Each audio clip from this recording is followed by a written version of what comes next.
Hi, how you doing today? It's a beautiful day today. Today, I want to bring you part 3 of anxiety and say hello. Hope you've had a chance to get outside and get some air. Um, been out there a few minutes this morning, a little brisk, but feels good, feels good, feels good. Yes, I have my PowerPoints again because I don't want to forget to say anything on this topic. Today, I want to do something different. Today, I would like to present to you that breathing exercise of guided imagery and hope that you can come along with me. You're going to inhale in, exhale out. But today I would like to do it before we get started. So that way, if your mood has elevated, it can kind of reduce and decrease down. Okay. So I would like you to do it with me. I'm going to do 5 breaths in, 5 out. Remember, if you are somewhere safe, you can be self-disclosure. Again, I love to be on the beach. I love to be around water. Sometimes I just drive. I drive to the East River Drive. If you're here in Philadelphia and familiar with East River Drive, Kelly Drive, just to sit still and listen to the birds, watch the geese, watch the people row, and just center myself, okay? All right, 5 in, 5 out. Okay, we're going to go on the count of 3. 1, 2, 3. You're going to breathe in, breathe out, breathe in, breathe out, breathe in, breathe out, breathe in, breathe out, and breathe in and breathe out. Take it in slowly, release it slowly. It's your time, okay?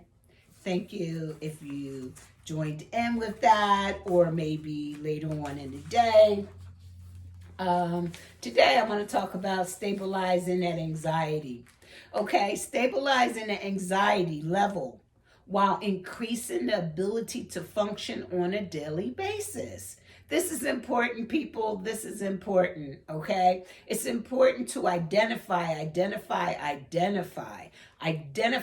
the major life conflict from your past, from your present, that forms the basics of the present anxiety, like what's going on with you now, present, today, and what's going on with you yesterday. Okay.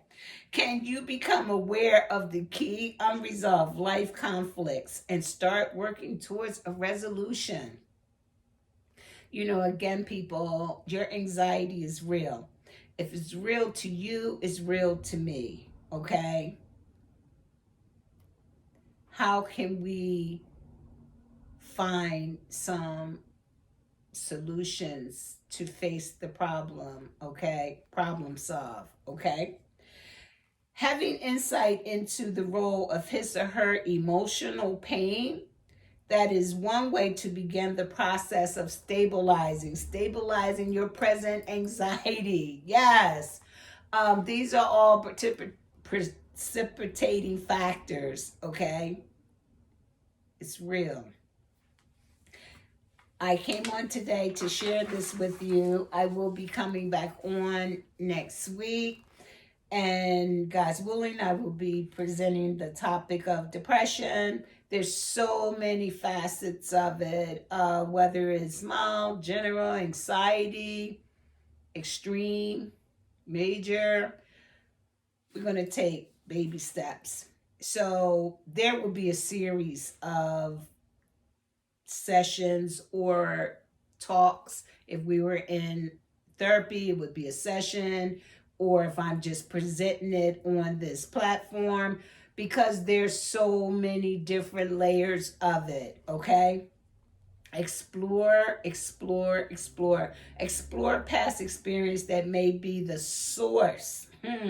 The source of the anxiety or social anxiety that's current. Probe your childhood experience. Different things could have happened in your childhood, whether you were being criticized, whether it was abandonment, whether it was trust issues, whether it was abuse, whatever fostered the low self esteem or feelings of shame or guilt. You could take a few minutes and process that because that was a lot.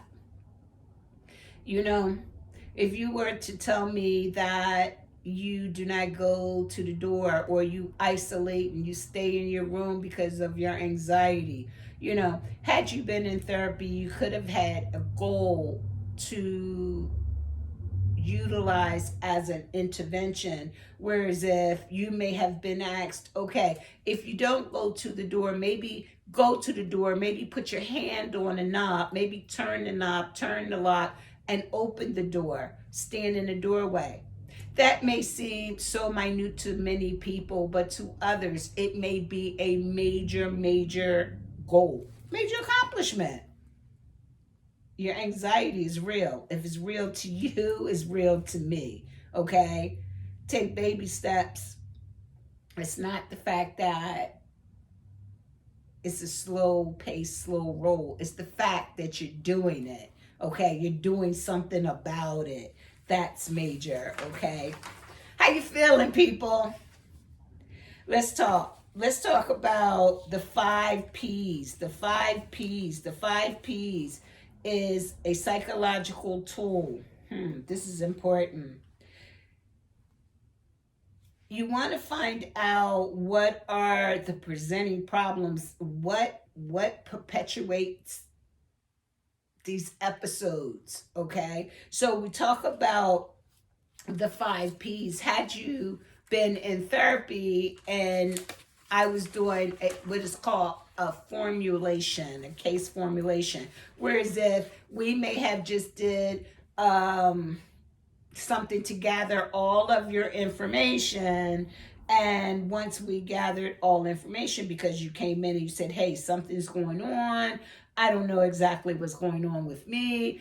I have palpitating heart racing. I have sweaty palms, or the list goes on, but I'm not sure what it is. So we are gathering information, and then you can do a formulation of the P's of putting things all in its proper place, okay? Those P's that we're talking about, one would be a presenting problem. What is the presenting problem?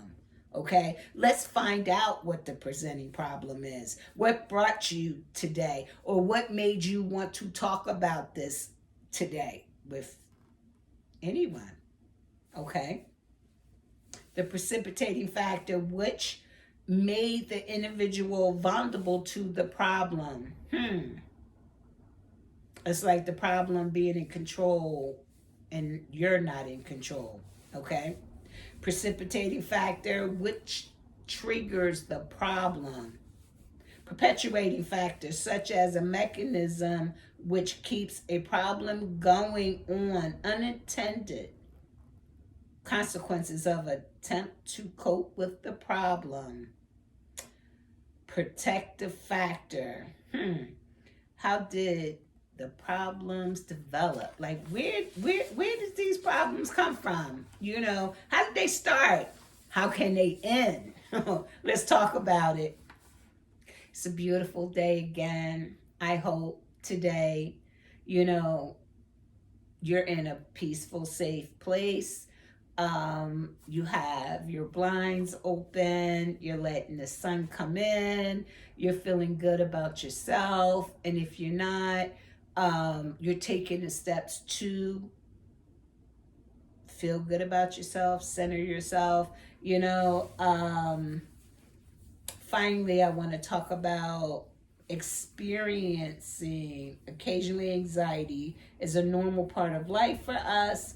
Anxiety Anxiety frequently has intense, excessive, persistent worries, a fear about everyday situations. For the most part, it involves repeating episodes. Yes. Of sudden feelings of intense anxiety and fear that can come high or low, up or down, up or down, up or down.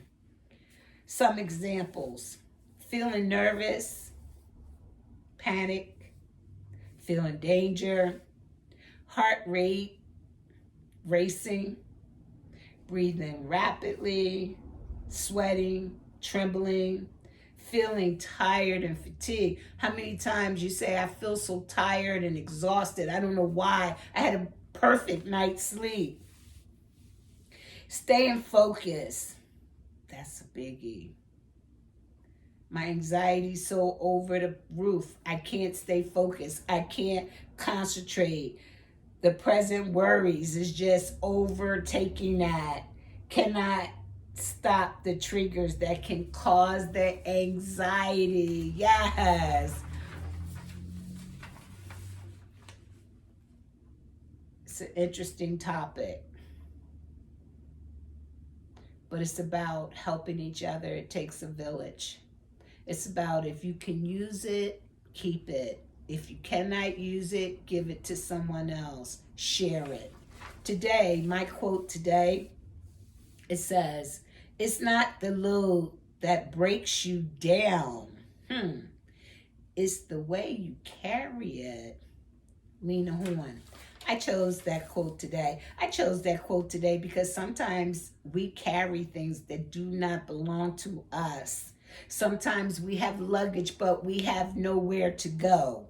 Sometimes we have luggage and there is no destination. Sometimes we carry luggage and there's nothing in the luggage because it don't belong to us, and it's time to give it back or work on processing it so that we can give it back, okay? I want to leave you with something today, a little scenario, because fear is fear, anxiety is anxiety. If it's real to you, it's real to me. If you were outside and you were homeless and you had a shopping cart and the shopping cart was full with all of your belongings, and I came along and I said, if you make it to the end of Broad Street, if you're here in Philadelphia, in an hour, I would give you everything. Sometimes that fight or flight jumps in and be like, give me everything. What does she mean? No, I'm not going to make it there. And then some people say, yes, I made it. However, my question would be, what did you do with the shopping cart? Did you take the shopping cart along with you? Or did you put the shopping cart in a safe place? Most of the time, somebody may say, I put the shopping cart in a safe place and then I'll come back and get it later. Well, here's the thing. Let's talk about it. What was in the shopping cart? What was in the shopping cart? Was the shopping cart filled with your baggage or filled with suppressed things that you hide in there because you don't want to deal with? So no, you didn't make it to the end of Broad Street in an hour because you were carrying that load. Again, carrying something that doesn't belong to you, pushing the luggage, but nothing's in the luggage, having the luggage, but you're not traveling anywhere. Let's take the luggage and look into the luggage to see what do we need so that we can get a destination and we have somewhere to go. It's a beautiful day. I have enjoyed coming on this platform. I thank you for taking the time to look in. I thank you for your comments. God's will. I'll see you next Tuesday. God bless you. Dios te bendiga. Gracias.